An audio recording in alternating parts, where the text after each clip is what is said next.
I drove a lot, but had a great time. We did the Freedom Tour, Boston. All right.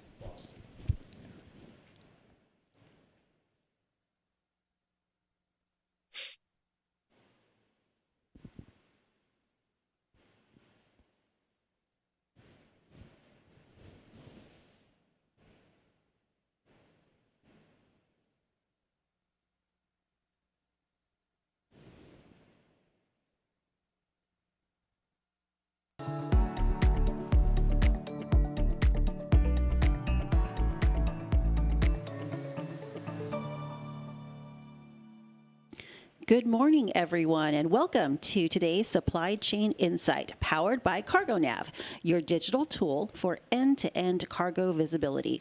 I'm Stephanie Montoya-Mariski, Director of Communications and Community Relations for the Port of Long Beach. Today, we're connecting what's happening globally, from cargo flows to fuel prices to what it means for everyday goods, prices, and the movement of cargo here at the Port of Long Beach. In just a moment, I'll introduce Port of Long Beach CEO, Dr. Noel Hacegaba. Today, Noel will also have a very special guest, Jonathan Gold, Vice President of Supply Chain and Customs Policy for the National Retail Federation. After their conversation, we'll open it up to your questions. Please use the Q&A feature to submit your questions now. We will take the questions in order, so it's best to get your questions in as soon as possible. Please be sure to include your name and media outlet affiliation. And a reminder that after the conclusion of the event, the recording will be available on the Port's YouTube channel, youtube.com/Port of Long Beach, under the Live tab. Now, let's bring on Dr. Noel Hacegaba. Noel? Thank you, Stephanie. Good morning, and thank you for joining us for today's edition of Supply Chain Insight, powered by CargoNav at the Port of Long Beach. In just a few minutes, I'll be joined by my good friend, John Gold of the National Retail Federation, and together we'll unpack how the conflict in the Middle East is reshaping global supply chain and influencing U.S. trade, and what comes next following the Supreme Court's decision on the IEEPA tariffs. But first, we have some important news to share. Thanks to the efforts of our ILWU workforce and our marine terminal operators, the Port of Long Beach led the nation as the busiest container port for the month of March. While not our strongest March on record, we handled nearly 775,000 TEUs, making us the busiest gateway in North America. Now, that's a 5.2% dip from the same month last year, thanks to tariffs. Global supply chain pressures are indeed mounting due to the Mideast conflict, but March's figures locally were not affected. Imports were flat, down 1.5% to nearly 375,000 TEUs. Exports ticked up 0.5% to more than 100,000 TEUs, and empty containers declined 11% to 296,000 TEUs. Now, this solidified our position for the first quarter. Through the first 3 months of 2026, the Port of Long Beach is number one for Q1, leading all other U.S. ports with nearly 2.5 million TEUs. Yes, we're down 8.6% from Q1 of 2025, but we're still the busiest port in North America. And as I said, these levels of cargo are due to the war and the disruption that it brings. This is still about policy and market timing. With the conflict in the Middle East unresolved, what does the future hold for our cargo volumes? And by extension, the finances of the typical American? Allow me to set the stage. At the Port of Long Beach, all terminals remain open and there are no direct impacts to operations. But the war in the Middle East continues to add uncertainty for global supply chains. When ships are being rerouted to avoid conflict zones, it sets off a chain reaction. Cargo has to move differently. Routes get longer, costs go up, and ultimately consumers feel it. We're about 1 week into the ceasefire, but tensions are still escalating. U.S. Navy ships are now blockading Iranian ports, and it's not clear how the ceasefire will play out in those conditions. The Strait of Hormuz carries about 20% of the world's oil, and it's basically closed. The price of oil already hit $100 a barrel for the first time in 4 years, and it's still hovering this week at nearly $100. Here in Los Angeles County, we're seeing gas prices rise to $6 a gallon. And history tells us prices go up fast, but they come down slowly. The U.S. Labor Department's new report found that inflation has hit a 2-year high, and that's why we're seeing growing concern from consumers. Prices rose 3.3% in March alone, led by surging energy prices, which are up by 12.5%. That connection is direct. Higher fuel costs lead to higher transportation costs, and those costs show up in everyday prices. For a while, shippers absorbed rising costs, from fuel spikes to last year's Liberation Day tariffs. That's no longer the case. Today, those costs are being passed along. Across the board, we're seeing new surcharges and higher rates. Major ocean carriers, including MSC, CMA CGM, Ocean Network Express, Maersk, and others, are implementing fuel surcharges and higher rates across key trade lanes. At the same time, shippers are adjusting how they move cargo to manage costs and avoid congestion. According to Reuters, some goods that typically move from Asia to Europe are now being rerouted, traveling by vessel and then by air to Los Angeles, simply to control costs. And again, those costs don't stay in the supply chain. Amazon is adding a 3.5% seller surcharge for fuel and logistics. The U.S. Postal Service plans to launch an 8% temporary increase. UPS and FedEx have also announced fuel surcharges of their own. On the trucking side, fuel surcharges are up 25%. The Harbor Trucking Association, which serves the West Coast, says these fuel surcharges may be preventing some local motor carriers from recovering costs, and they continue to move goods through the San Pedro Bay Ports complex. And here's the bottom line. What happens in the supply chain doesn't stay in the supply chain. It shows up in the price people pay every day.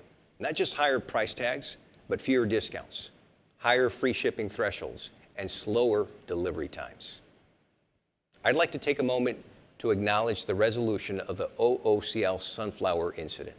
Many thanks to our first responders, Long Beach Container Terminal, and our ILWU workforce for their swift, coordinated response in safely managing a rare and challenging situation. Their efforts helped protect both cargo and crew after 32 containers went overboard en route to the Port of Long Beach.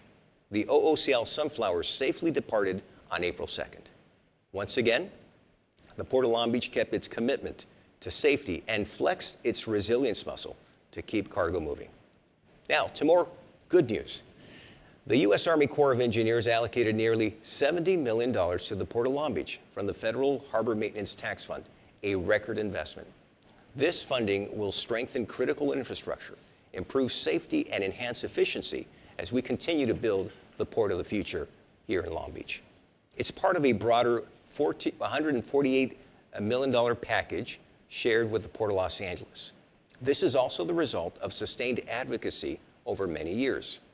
Back in December, I testified before the House Committee on Transportation and Infrastructure, Water Resources and Environment Subcommittee, to voice my support for reauthorizing the Water Resources Development Act to include this allocation. The Port of Long Beach plays a vital role in goods movement and national security, and it's important we get our equitable share of the harbor maintenance tax, to which we contribute more than $300 million annually. We are grateful to Senators Alex Padilla and Adam Schiff and Representative Robert Garcia and all of our congressional leaders and federal partners for helping to make this possible. And we look forward to building on our strong working relationship with the Army Corps of Engineers. We're also marking 4 years of the Clean Truck Fund rate.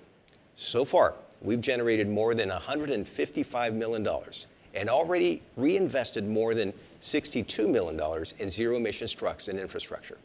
This is how we turn policy into progress. I recently visited the Tesla Gigafactory in Nevada. They're building a Class 8 heavy-duty electric truck with up to 500 miles of range and the ability to recover up to 60% of a full charge in 30 minutes. This technology is advancing quickly, and driver interest is growing. It's a game changer for truckers. And now, let me leave you with a few important takeaways. First, continued instability in the Strait of Hormuz will keep pressure on energy prices, and by extension, consumer prices. Second, this is a pivotal moment for energy. Rising fuel costs are accelerating the case for domestic renewable energy and energy independence. At the Port of Long Beach, we're not waiting. We're investing in zero-emissions equipment, clean shipping corridors, and offshore wind infrastructure like our proposed Pier Wind Terminal. We're not just adapting to the future, we're building the port of the future today. Now, before I bring on today's guests, I will make a few remarks for our Spanish language media partners who are watching. Hola, tenemos muy buenas noticias. Gracias a los esfuerzos de nuestra fuerza laboral ILWU y los operadores de terminales, una vez más, somos el líder como el puerto más concurrido de los Estados Unidos. Durante los primeros 3 meses del 2026, movimos casi 2.5 millones de TEUs, el volumen más alto en la nación. Aún así, los conflictos en el Medio Oriente obligan a los barcos a cambiar de ruta. Esto reduce el suministro de petróleo y sube el precio del combustible. Y los costos de combustibles más altos se reflejan en los precios de todos los días. Lo que sucede en la cadena de suministro no se queda en la cadena de suministro. Si está interesado en entrevistarme en español, por favor póngase en contacto con Art Marroquin en art.marroquin@polb.com. Now, to help connect the dots between the supply chain and what consumers are seeing in stores, we're joined by my good friend Jonathan Gold, Vice President for the National Retail Federation. John, welcome to Supply Chain Insight. Thanks, Noel. Good to see you. Thanks. John, the National Retail Federation's Global Port Tracker is a great tool for judging the ebb and flow of cargo trends. What does the latest tracker report tell us about the outlook for the supply chain, given the impacts of restricted commercial traffic through the Strait of Hormuz? Thanks, Noel. So we recently put out our latest global port tracker for April 2026 with our partner Hackett Associates. The forecast is for imports at major U.S. container ports expected to remain below last year's levels for at least the first half of 2026. The forecast currently extends through August. We typically do it for 6 months out. So the import volume at major U.S. container ports is not being significantly affected by the conflict in Iran, but ocean carriers are seeing related increases in fuel costs that could eventually affect the retailers and the customers, as you talked about in your opening. Just because retailers don't import a lot of merchandise from the Middle East doesn't mean the U.S. supply chain isn't affected by the turmoil there. The supply chain is global, and disruptions anywhere along it can have ripple effects, whether it's rerouting of vessels, equipment out of position, higher fuel costs for shippers, or rising gas prices that leave less money in consumers' pockets.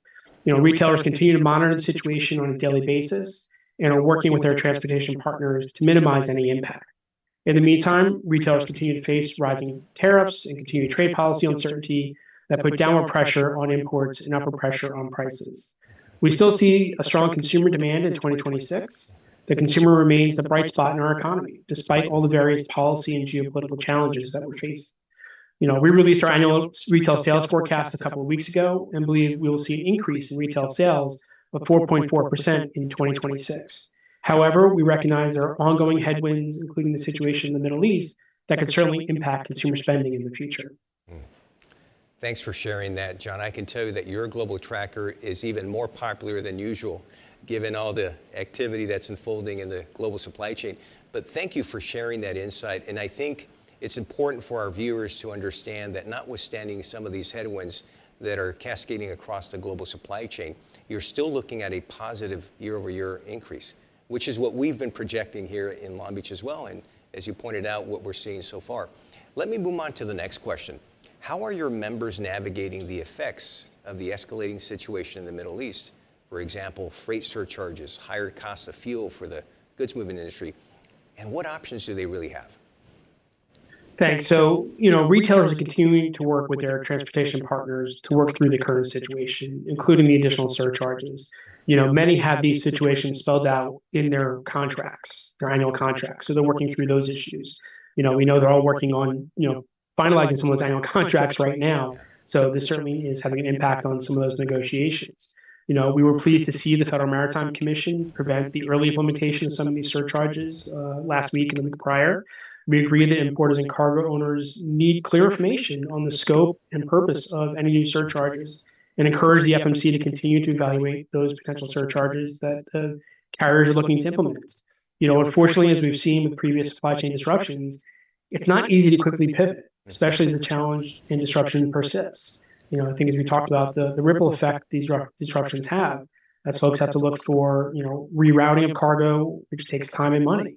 So it's a challenge, but this is something where, retailers continue to work with their partners, their sourcing partners, their transportation partners to ensure that products are on the store shelves when the consumer expects them to be there. Yeah. Thanks for sharing those insights, John. I know that you are in very close communication with your members multiple times a day, every day, so we appreciate that insight. What's your sense of how small businesses in particular are being impacted right now due to the tariff situation, the rising oil prices, and everything else that's going on around this? Yeah, definitely an important question that we need to discuss. There's a lot of focus on, how the large retailers are responding to the situations, but, small retailers make up the bulk of the retail community. And something we've been focusing on quite a bit, over the past year on the policy challenges that we've been facing. So, while retailers of all formats and sizes are being impacted by a variety of external factors, the nation's small retailers are certainly experiencing disproportionate impact. Retailers try to be nimble and adjust when adversity hits, but there are certainly more challenges for the smaller retailers to be able to quickly respond to the day's crisis.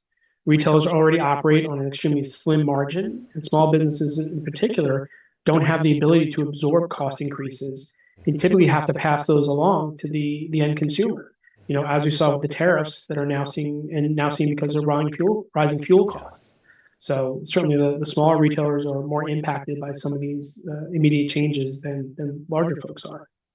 And yet, as you pointed out, we're seeing everyone across the supply chain, the economy for that matter, flexing their resilience muscle. The American consumer in continuing to buy goods at an elevated price, and these small businesses and importers who are now having to grapple with these additional fees.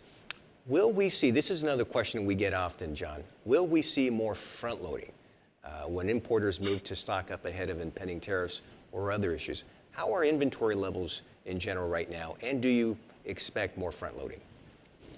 Yeah, unclear if we're going to see front loading again this year. Obviously, there was a significant amount of front loading in advance of the global tariffs taking effect last year. We also had the situation on the East Coast with the labor contract that also led to some front loading there. While the IEEPA tariffs have been struck down by the court, the administration has launched, new Section 301 trade investigations that could lead to more tariffs, and we have the Section 122 tariffs that are in place as well. But inventory levels remain in a good place for retailers. While they did a significant amount of front loading last year, they're now working on restocking and preparing for the summer selling season. We're already into spring, so now we're focused on summer selling. Yeah, it's interesting, right? It was the topic of the day for the last year until recently, but it's still having an effect. So on that topic, let's talk tariffs. How has the Supreme Court's decision to remove the IEEPA tariffs affecting your members? With the launch, for example, the refund system portal, how are your members managing? Are they hopeful about getting the refunds? How is that going, and what are you hearing? Sure. So, with the ruling by the Supreme Court in February, importers are no longer paying the IEEPA tariffs. However, importers are still paying a wide range of other tariffs, from the normal baseline most favored nation tariff to the Section 232 tariffs the administration put in place last year on a wide variety of goods from steel, aluminum, and copper, automobiles, wooden furniture, including kitchen cabinets and bathroom vanities. On top of that, we've got the still existing Section 301 tariffs on China that were implemented during the first Trump administration, and the new Section 122 10% tariff that went into effect. That's going to be, short term until late July 24th. Those 10% tariffs were put in place once the IEEPA tariffs were ruled illegal. But again, they're temporary until we get through some of these other Section 301 investigations, which were announced on structural excess capacity and forced labor, which could result in additional tariffs, this summer. We're actually filing comments today on both of those investigations, and certainly hope the administration doesn't follow through again with broad tariffs on the economies that are subject to the investigation. Certainly think there are other paths to take when trying to address some of these trade-related issues. But I believe all importers of record who are eligible for refunds are expecting to get a refund as directed by the decisions from the Court of International Trade. We continue to follow CBP as they're set to roll out their phase one of the Consolidated Administration and Processing of Entries, their CAPE system for the IEEPA refunds. which is set to go live on April 20th, next week. It's going to be a slow process, I think, to start as they work through issues. But I think importers of all sizes are really looking at the system, trying to understand it, trying to make sure they are able to get back the monies that were illegally taken from them because of the IEEPA tariffs. But we'll see how that goes. Yeah. John, I can't thank you enough for joining us today. And I can't think of anyone better suited for this time in particular to come and share your insights. I'm going to pass it on to Stephanie, who's going to take questions from our viewing audience. Thanks again, John. I appreciate you. Right. And Thanks, thank Noel. you for both of the conversation for both of you. But just keep in mind, we're not done yet. We're going to open up to questions to both Noel and John. And thank you in advance to those who already submitted early. But if you haven't submitted your questions yet, you'll notice, again, the Q&A function on your screen. And please write in your name and your media outlet affiliation. Write your questions and send. We'll give preference to those questions who came in first. And again, we do have some questions that came in early, Noel. So let's get right to it because we have quite a few. Our first question comes from Stas Margonis from the American Journal of Transportation. Noel, he asks, the Pacific Merchant Shipping Association reports a decline of U.S. import market share by West Coast ports, including Long Beach and Los Angeles, losing cargo to Atlantic and Gulf Coast ports. Does the Iran war, the cargo backups, the access problems through the Suez and higher ocean carrier fuel surcharges create an opportunity for Long Beach to pick up additional Asian imports that can go intermodal to Midwest customers? Stas, thank you for your question. We're certainly prepared at the Port of Long Beach to handle more cargo should the need arise. Our intermodal system, which we're continually enhancing, is built to serve all of North America. And if we are needed to handle that additional volume, we will do so. But there are so many reasons than the current Middle East situation for shippers to use the San Pedro Bay Ports complex. And we're working to make them aware of those reasons, such as speed to market. Here at the Port of Long Beach, we're always open, we're always moving, and always ready for more cargo. Great. Thank you, Noel. Our second question comes from Ari Ash of the Journal of Commerce. He says, at what point do higher fuel costs and geopolitical disruptions stop being mainly a cost issue and start becoming a volume issue for the port? Thanks for your question, Ari. As prices rise, demand slows, basic economics, and it's inevitable. If that happens, volumes could be affected throughout the supply chain, including the San Pedro Bay. But as we heard from John Gold, in spite of the headwinds that are cascading across the global supply chain, the outlook for the balance of the year is still positive. Now, I recognize that things can continue to change. For example, the conflict in the Middle East can continue to escalate and persist. But when you look at the resilience of the American consumer, it gives us reasons to continue to be hopeful for the U.S. market. We would expect in the long run that after the situation cools, we would see volumes to rise again. And certainly what John and his Globe Tracker is pointing to is what we're projecting. And again, this is why at the Port of Long Beach, we're building the port of the future. And every day, every week, every month, we're adding to our capacity so that we're prepared for that additional volume. All right. Now, this is for John Gold. The Journal of Commerce's Bill Mongaluso asks, in the April Global Port Tracker, the NRF forecasts year-over-year decline in monthly import volumes in March, April, July, and August, but increases in imports in May and June. Why is the Global Port Tracker forecasting increases in May and June? Thanks. Appreciate the question, Bill. I think as we're looking at the year moving forward, obviously last year, I hate to say this, but the past 5 years, it's been very difficult to kind of predict year on year what's been going on because we've had so many different disruptions. I mean, obviously with all the front loading that happened last year, that's one of the reasons why you're going to see kind of a leveling off of the imports this year, as you saw things tail down last year after the IP tariffs were announced in April. You saw drops in May and June. So you'll see an increase now because you're not going to have that immediate hit at those timeframes. But also you've got the start of the holiday shipping season. starting in May and June as well. So that's why you're going to see a bit of an uptick there. Over the years, retailers have spread out their holiday shipping season, the peak season. It's not all kind of in the later 3 months. It's kind of spread out now. And part of that is because consumers are buying holiday merchandise earlier and earlier as well. So retailers are wanting to ensure they have the products ready to go and on the store shelves in late fall when consumers start their holiday shopping. Great. Another one for you, John. This is from Edwin Lopez at Supply Chain Dive. His main question is about the broader economic spillover from the Iran war and whether or not you see that affecting retail spending forecasts and therefore container flows. Yeah, I think as I talked about it earlier with Noel, it's we put out our yearly forecast a few weeks ago, looking at 4.4% growth on the year. But obviously, with all the different headwinds that are ongoing, we'll have to continue to evaluate that and see what's happening. If the conflict ends, we could see that can be maintained. If it continues and we see those fuel prices continue to rise and have more of an impact on the consumer, that's something we're going to have to take into consideration. But as of right now, we're still maintaining that we're looking at another positive year on retail sales, but recognizing that there are a number of different headwinds that could impact that going forwards. Thank you, John. And for Noel, this is from Paul Avery at World Cargo News.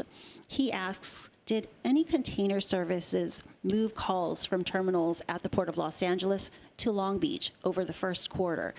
What other factors led to Long Beach overtaking Los Angeles? Paul, thanks for your question. Those changes happen fairly routinely despite what is happening globally. These ocean carriers operate under global networks, and so they're always looking for ways to optimize their services. For example, just a couple of weeks ago, MSC announced that they were going to be optimizing their services on the West Coast. So that happens fairly routinely. When you look at our container volumes here in San Pedro Bay and you parse out LA and Long Beach, what you notice is a difference in the level of imports, exports, and empty containers. And those changes are principally the reason why there are months when we're ahead of Los Angeles and there are months when they're ahead of us. But I think what's important here is that the value proposition that both ports, LA and Long Beach, offer through the San Pedro Bay Ports Complex, when you think about the scale, the infrastructure, the intermodal connectivity, it's hard to rival what we offer here. And so this is why we're always talking about our plans for the future. Here in Long Beach, for example, we're guided by our bold new 2050 vision. We are planning to double our container throughput by 2050, and along the way, add capacity, increase connections to the nation's key inland rail hubs, and we're building the port of the future.